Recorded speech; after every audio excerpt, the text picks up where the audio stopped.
로마서 3장 23절 24절 읽겠습니다. 모든 사람이 죄를 범하였음에 하나님의 영광에 이르지 못하더니 그리스도 예수 안에 있는 성령으로 말미암아 하나님의 은혜로 값없이 의롭다 하심을 얻은 자 되었느니라. 아멘. 오늘 저녁에는 구원의 은혜에 대한 말씀을 나누려고 합니다. 본문에 보면은 그리스도 예수 안에 있는 성령으로 말미암아 하나님의 은혜로 값없이 의롭다 하심 구원을 받았다 그 말씀이에요.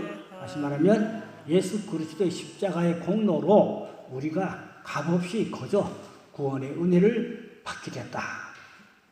에베소 2장 8절 했죠. 그래서 은혜로 말미암아 하나님이 거저 주신 그 구원의 은혜를 누구든지 자랑하지 못하게 하려 함이라. 내가 잘나서가 아니고 내가 똑똑해서가 아니고 내가 똑똑하고 착하게 살아서가 아니고 오직 하나님의 은혜로 값없이 그래서 누구든지 구원을 자랑하지 못하게 교만하지 못하게 하려 함이라. 그렇게 말씀하고 있습니다. 육의 사람은 그런데 죄를 섬기고 하나님 앞에서 의롭다 할 육체가 없어요. 육은 다 죄 아래 팔려서 마귀의 종으로 타고 죄에 그렇게 찌들어서 우리가 인생을 살아왔습니다. 그러나 복음으로 십자가의 공로와 구원의 은혜로 우리가 새로워져서 변화돼서 중생해서 하나님의 자녀가 되는 그런 축복을 받게 되는 것입니다. 로마서 3장 20절에 보니까 그러므로 율법의 행위로 그의 앞에 의롭다 하심을 얻을 육체가 없나니 율법으로는 죄를 깨달으니라고 했어요. 그 행위로는 구원받을 사람이 없다 그 말입니다. 공자가 아무리 착해도 석가가 아무리 착해도 예수 없이는 다 죄인이고 구원받을 수가 없다 이 말입니다. 그래서 의인은 없나니 하나도 없다. 오직 의인 한 분은 예수님밖에 없어요. 티끌 속에 사는 인생은 의인이 하나도 없어요. 다 떨면 먼지 나고 허물이 있고 이 몸에는 죄가 찌들어 아담의 피로 인하여 죄가 찌들어 몸에 다 배있기 때문에 다 죄인입니다.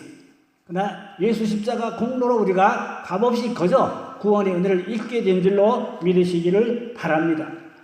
그래서 우리는 이 은혜를 헛되이 받지 말라. 그랬죠? 헛되이 은혜를 받지 말라. 또 받은 그 은혜를 또 소중히 여기고 잘 간직하고 잘 지키고 관리하는 그러한 그것이 아름다운 또 열매를 맺어줘야 하는 것입니다. 구원의 은혜로 우리가 마땅히 우리가 은혜를 얻고 구원을 받았으니 그래서 성경에는 무익한 종이다. 그렇게 예수님께서 비유적으로 말씀했어요. 어느 종이 주인에게 죽도록 충성하고 수고를 많이 했어도 상 받을 일이 없다 이 말입니다. 잘했다고 칭찬받을 일이 없다 이 말입니다. 왜요? 종은 주인의 어떤 그 주어진 일을 마땅히 다 해야 하는 것이 도리고 그게 자기 할 일이기 때문에 그래서 마땅히 할 일을 했을 뿐이로소이다. 이것을 무익한 종이다. 그렇게 성경은 말씀하고 있습니다. 우리가 다 충성하고 수고하고 착한 행실도 좋은 일도 많이 물론 하셨겠지만 하나님 앞에서는 주여 제가 무익한 종이로소이다. 마땅히 할 일을 했을 뿐이로소이다. 자랑할 것도 아니고 교만할 것도 아니고 아멘. 겸손한 마음으로 무익한 종이로소이다. 그렇게 주님 앞에 고백하는 것이 그게 신앙의 자세지요. 그래서 로마서 7장 18절에 내 속 곧 내 육신에 선한 것이 거하지 아니하는 줄을 아노니 원하면 내게서나 선을 행하는 것은 없느라. 아무리 선을 행하고 싶어도 선을 행하지 않고 여전히 죄 아래 팔려있고 마귀 아래 팔려있고 그렇게 죄와 마귀의 종로하며 살아온 인생이라 그 말입니다. 그걸 벗어날 길은 오직 예수 십자가 공로밖에 없다 그 말입니다.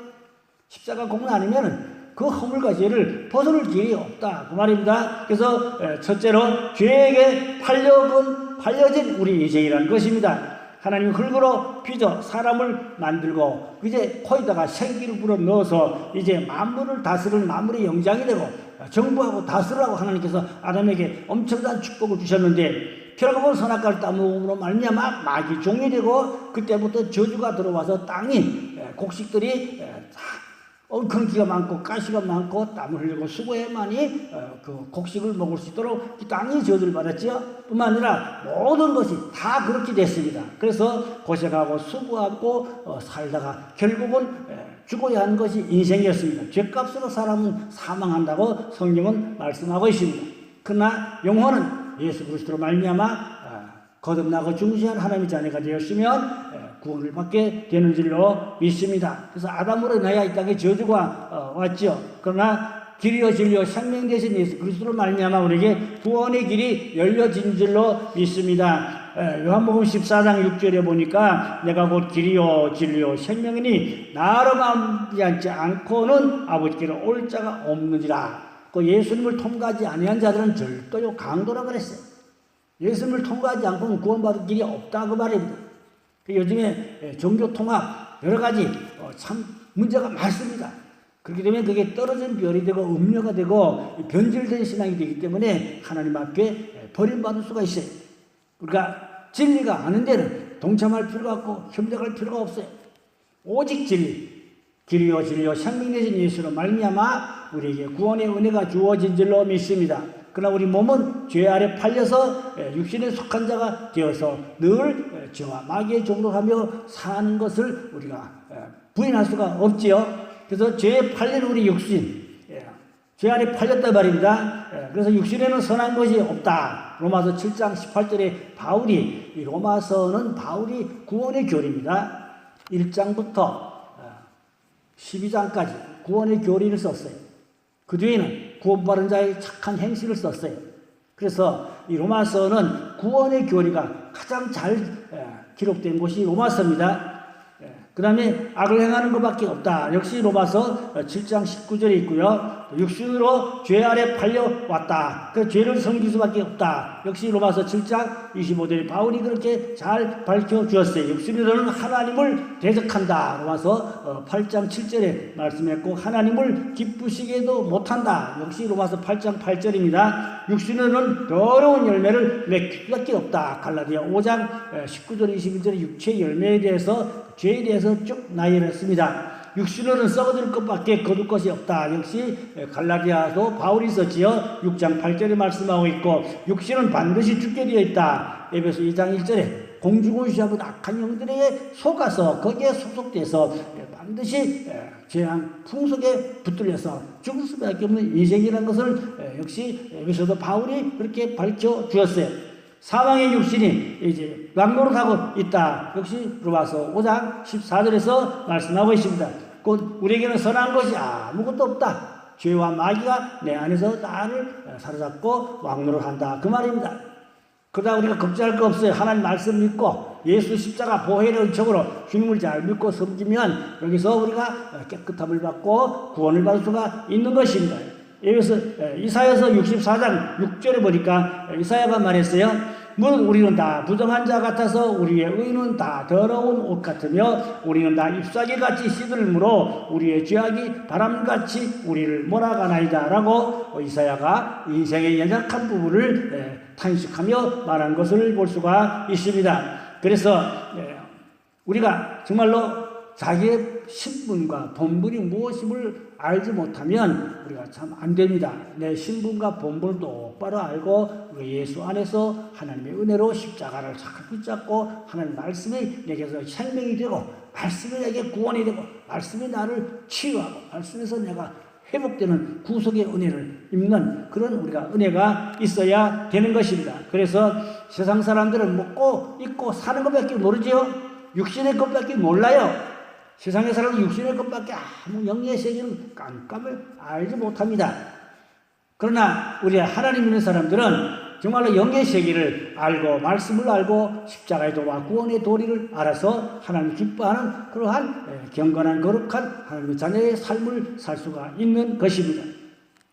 마태복음 6장 33절에 그래서 너희는 먼저 그 나라와 그 의를 구하라. 그리하면 모든 걸 여기 더하시라. 이 말씀은 우리가 십자가의 도를 깨닫고 하나님 말씀으로 믿음으로 신앙생활을 하나님의 나라를 찾고 구하는 자에게는 하나님이 땅의 것도 다 채워주시고 갚아주시고 축복해 주셔서 부족함이 없도록 주신다. 그 말입니다. 하나님 잘 믿으면 가난하게 살지 않고 그래도 먹고 살 수 있도록 넉넉하게 하나님이 다 채워주시고 부어주신다는 것을 성경은 말씀하고 있습니다. 그래서 우리가 하나님을 잘 믿으면 하나님이 어떤 모양으로든지 우리에게 필요를 다 붙여주시고 공급해 주시고 채워주셔서 살 수 있도록 은혜를 주시고 축복해 주실 줄로 믿습니다. 그래서 우리가 세상 사람들의 그러한 삶의 가치관의 기준을 두지 말고 하나님 말씀의 가치관의 기준을 두고 우리는 그 나라와 그 의를, 그 나라 그 의가 뭡니까? 천국을 구하고 찾고 사모하고 하나님 말씀과 은혜와 진리로 성령 안에서 오직 십자가 주님을 바라보고 믿고 구하고 기도하면 하나님께서 풍성한 많은 은혜를 갚아주시고 채워주시고 축복해 준다는 말씀이에요. 고린도서 15장 55절 57절에 보니까 사망한 너의 승리하는 것이 어디 있느냐? 사망한 너가 쏘는 것이 어디 있느냐? 사망이 쏘는 것은 죄요, 죄의 권능은 율법이라. 우리 주 예수 그리스도로 말미암아 우리에게 승리를 주시는 하나님께 감사하노라고 바울이 말했어요. 그 사망권세입니다. 사망권세가 율법을 가지고 우리를 정죄하고 죄인이라고 자꾸 정죄하고 그러지만 하나님의 은혜는 율법에서 우리가 자유함을 얻고 해방을 얻고 하나님의 자녀로 바르게 살 수 있는 구원의 은혜, 십자가의 도와 은혜와 능력을 잊게 되는 것입니다. 그래서 우리가 율법에서는 의로워지고 구원받을 수가 없어요. 율법은 죄를 깨닫게 하고 알게 할 뿐이고 뉘우치고 그렇게 죄를 알도록 하는 것이고 오직 십자가의 보혈의 은총과 구원의 능력을 덧입어서 우리가 죄사함과 구원의 축복을 받게 되는 것입니다. 제가 복음신문에다가 옛 언약은 시내산 모세가 받은 율법을 말합니다. 그 다음에 새 언약은 갈보리산 예수님의 십자가 보혈의 은총을 말합니다. 옛 언약과 새 언약에 대해서 복음신문에 원고를 올렸더니 오늘 신문이 왔어요. 오늘 그 신문이 왔어요. 너무나 소중하고 귀중한 내용입니다. 정말 우리가 그래서 시내산에서 살지 말고 어디서 살아야 돼요? 갈보리산에 살아야 된다고 말합니다. 시내산은 뭐한대요? 율법은 죄를 깨닫게 하고 죄를 알게 하고 죄를 뉘우치게 하는 것이지 율법으로 지켜서 구원받을 사람은 아무도 없다. 율법으로 구원받을 수는 없다 이 말입니다. 다시 말하면 행위로 구원받는 게 아니고 오직 십자가 공로로 믿음으로 구원을 받고 난 후에 그 은혜가 감사해서 착하게 좋은 열매를 많이 맺고 그렇게 살아야 할 줄로 믿습니다. 성도가 열매를 맺어야 된다는 거 제가 원고를 정리해놨어요. 이제 다음 달 첫 주에가 아마 그렇게 설교가 나갈 것입니다. 그래서 우리가 정말로 하나님을 알 수 있는 방법은 첫째 성경이고 또 그런가 하면 만물을 보고 만물을 하나님이 운영합니다. 해와 달, 별, 지구 하나님이 운영하고 있습니다. 그래서 우리는 하나님을 어떻게 알 수 있냐? 만물을 보고 하나님이 로마서에 말씀하고 있죠. 만물을 로마서 보면 만물을 보고 깨달아 알도록 한다. 그렇게 말씀하고 있습니다. 로마서 1장 20절에 있죠. 창세로부터 그에 보이지 아니하는 것들 곧 그의 영원하신 능력과 신성이 그가 만드신 만물에 분명히 보여 알려졌나니 그랬어요. 그러므로 그들의 우리는 핑계할 수 없다. 곧 만물 속의 자연 우주 속에도 하나님의 음성, 하나님의 손길, 하나님의 섭리와 뜻이 크게 차있기 때문에 그걸 보고 깨달아 그 말입니다. 그 다음에는 양심을 통하여 하나님을 알 수가 있다. 로마서 2장 15절에 있어요. 이런 이들은 양심이 증거가 되어 그 생각들이 서로 혹은 고발하여 혹은 변명하여 그 마음에 새긴 율법의 행위를 나타내기로 한다. 그랬어요. 그 사람은 양심이 있죠. 양심을 통하여 죄를 깨닫게 된다. 그 말입니다.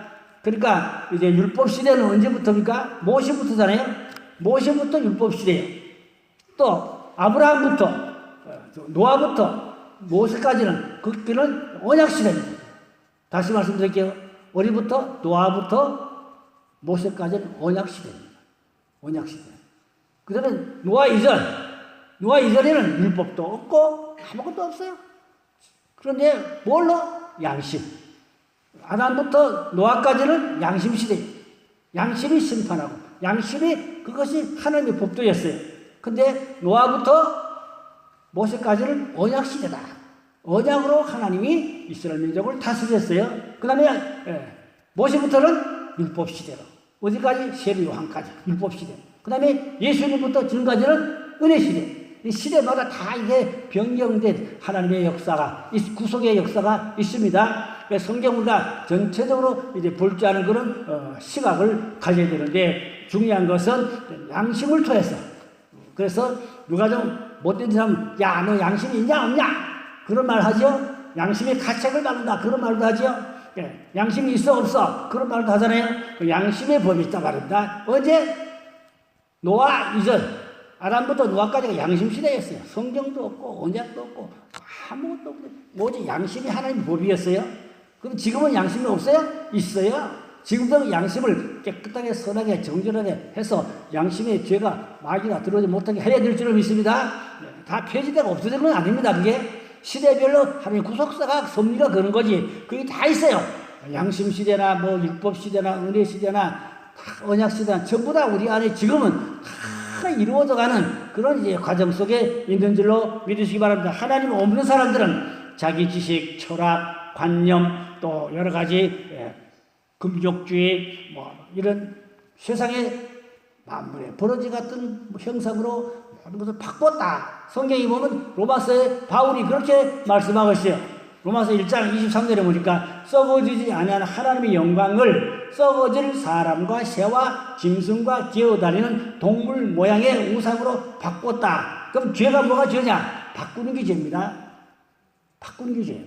하나님의 영광을 하나님의 은총을 축복을 우상으로 마귀로 세상의 어떤 다른 형상으로 우상을 만드는 그 바꾸는 거거든요. 그게 죄입니다. 성경에 로마서 1장에 바울이 잘 기록했는데 이거 따로 설교를 한편 언젠가 해야 될 것 같은데 바꾸는 거 죄인데 하나님의 영광을 우상으로 바꾸는 게 로마서 1장 23절에 있다고 그랬죠. 그 다음에 진리를 거짓으로 바꾸는 게 죄입니다. 로마서 1장 25절에 있어요. 그 다음에 순리를 영리로 바꾸는 게 죄입니다. 로마서 1장 26절. 이 순리가 영리로 바꾸는 게 뭐냐? 요즘 말로 동성연애. 순리적으로 사는 것 같으니까 영으로 사대 말입니다. 그 동성연애를 바울이 이렇게 표현을 했습니다. 그 저주란 하나님이 내버려 두는 게 저주입니다. 뭐가 저주라고요? 내버려 두신 것이 저주다. 그 역시 로마서 1장에 있어요. 하나님이 버려두십니다. 그 우상 섬기는데 비진리 거짓에 이 우상 섬기고 또 동성연애하고 이런 못된 짓을 해도 하나님이 내버려 두는 게 저주다. 그러면 하나님의 자녀들을 잘못하면 징계하고 채찍하지요. 그래서 히브리서 12장 5절에 보니까 징계가 없으면 뭐라 그랬죠? 사상하다. 하나님의 자녀가 아니라고 말입니다. 하나님의 자녀는 잘못하면 채찍한다고 말입니다. 그러나 사상하는 남의 자식은 여러분 남의 집 이웃 자식이 뭐 좀 잘못했다고 가서 때릴 필요 있어요? 내버려둬요. 내 자식이 아니니까. 그러나 내 자식이 잘못하면 회초리로 채찍하고 자해다쳐서 걸쳐줘야 된다. 그 말입니다. 그러니까 하나님이 내버려 두는 게 저주다. 그러니까 믿는 사람들이 못된 짓 해도 징계가 없다. 채찍이 없다. 그건 사상하여. 하나님 내버려 둔 사람이 그게 저주라고 말입니다. 그 설교 편이 따로 있는데 나중에 어디 기회가 되면 그걸 다시 로마서 1장을 자 있어요. 제가 원고가 버림을 받는 자 하나님이 내버려 둔 게 저주다 그 말입니다. 그러니까 우리는 버림을 받지 않고 잘못하면 채찍받고 징계받고라도 깨닫고 돌이키고 회개해서 바로 서는 것이 그게 축복이고 하나님의 사랑이고 은혜인 줄로 믿으시기를 바랍니다. 마지막 네 번째는 율법을 주신 목적이 있어요. 하나님 율법을 주신 목적은 죄를 깨달아 알게 하려고 로마서 3장 20절에 있죠. 그러므로 율법이 행위로 그의 앞에 의롭다 하심을 얻을 육체가 없나니 율법은 죄를 어떻게 한다고? 깨닫게 하려 함이라. 율법은 죄를 깨닫고 알게 하려 함이라. 그러나 율법으로 지켜서 구원을 받을 수는 없어요. 구약의 모든 율법은 죄를 깨달아 알게 하는 것이고 결론은 이제 율법 속에도 숨어있는 하나님의 선미한 뜻은 십자가의 복음으로 예수로 구원받을 것을 의미하고 있습니다. 구약에 동물로 제사를 드리죠. 그러나 그 동물이 사람의 죄를 사할 수가 있습니까? 그건 예수 그리스도 어린 양 보혈의 은총으로 죄상과 구원이 있을 것을 이미 율법 속에 복음을 그렇게 숨겨놓으신 것입니다. 그래서 요즘에는 율법 속에 숨어있는 복음, 율법 속에 있는 예수, 그것을 이제 찾아서 그것을 강의하고 그런 이제 사역을 많이들 하고들 있습니다. 자, 그래서 우리가 하나님의 자녀로 이제 정말로 죄를 깨닫고 돌이키고 바르게 사는 올바른 믿음 생활을 해야 됩니다. 고린도전서 1장 30절에 보니까 너희는 하나님으로부터 그리스도 예수 안에 있고 예수는 하나님으로부터 와서 우리에게 지혜와 의로움과 거룩함과 구원함이 되셨다니 그랬어요. 곧 예수로 말미암아 구원의 길을 열어주셨다. 그 말씀이에요. 그래서 십자가의 길만이 구원의 길이다. 요즘 뭐 타 종교에도 구원이 있다. 안 되지요. 그건 잘못된 겁니다. 그건 비진리입니다. 성경이 아닙니다. 우리는 오직 십자가로 예수로만이 구원이 있음을 믿으시기를 바랍니다. 결론으로 내가 하나님 앞에 설 때 나의 대변자가 누구냐? 예수님이요. 나의 모든 대변자로 예수님이 나타나셔서 나의 모든 죄와 허물을 가려주시고 덮어주시고 사해주시고 하나님 앞에 죄가 있지만 죄가 없다. 그렇게 용서로 구원을 받아서 하나님 앞에 의롭게 되는 그런 은혜를 축복을 받게 되는 것입니다. 옛날에 제가 예태 목사님한테 들은 간증인데 어느 분이 천국에 올라가셨어요. 갔더니가 하나님 앞에 섰어요.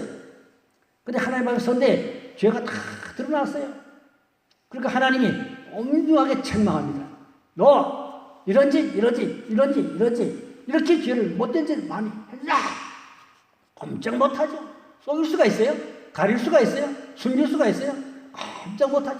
너는 이러한 엄청난 잘못을 저질렀으니 그 마땅히 죄의 벌을 받고 내가 떠나가야겠다. 그렇게 의로운 공의의 심판의 말씀을 하나님이 엄중하게 해서 그런데 갑자기 예수님이 딱 오시더니 그 사람과 하나님 아버지 그 가운데 딱 서서 예수님 안 됩니다.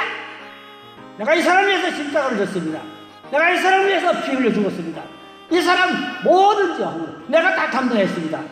그러니까 하나님 아버지가 꼼짝 못하더래요. 예수님이 가운데 들어서가지고 그러시니까 하나님 아버지도 꼼짝 못하고 그래서 그 죄 허물에 형벌받을 그 사람이 용서받고 구원받았다. 할렐루야. 이거 실제적인 간증입니다. 누가 천국에 가서 그랬다는 거예요. 제가 들은 얘기지만 사실 얘기입니다. 그리고 우리는 허물과 죄가 많지만 십자가 공로로 죄사함과 구속의 은혜가 있는 줄을 믿고 하나님의 은혜를 또 받았으면 은혜를 망령되이 여기지 말고 감사하고 보답하기 위해서 충성하고 도움을 해서 수고하고 그렇게 살아야 될 줄로 믿습니다. 기도하겠습니다. 하나님 아버지, 우리가 다 죄 아래 팔려서 옛사람은 마귀의 종로를 했습니다. 오라는 공고한 사람이로다 바울도 탄식했습니다. 그러나 예수 그리스도의 십자가의 공로로 죄사함과 구속의 은혜를 입었사오니 우린 그 은혜로 말미암아 하나님의 자녀가 되었습니다. 왕같은 세상이 되었습니다. 감사하고 그 은혜를 잊지 않고 늘 보답하며 충성하며 복음을 해서 헌신하고 순응하며 살 수 있는 귀한 하나님의 자녀들 될 수 있도록 은혜를 베풀고 축복하여 주시옵소서. 믿고 감사하며 곧 다소서와 우리 예수의 이름으로 간절히 기도 올렸사옵나이다. 아멘.